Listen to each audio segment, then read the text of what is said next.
సమస్య తర్వాత సమస్య, ఒకటే టెన్షన్, సతమతం అయిపోతున్నారు కదూ. ఒక్క క్షణం ఆగండి. ఎందుకంత టెన్షన్ పడుతున్నారు?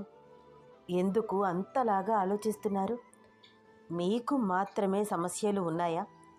అందరూ ఏదో ఒక ప్రాబ్లం ఫేస్ చేస్తూనే ఉంటారు. సమస్యలు లేని వాళ్ళు ఎవరుంటారు చెప్పండి? లైఫ్ అన్నాక బాధలు, కష్టాలు, సమస్యలు వస్తూనే ఉంటాయి. అందుకని తెగ ఆలోచించేసి ఆరోగ్యాన్ని పాడు చేసుకోవద్దు.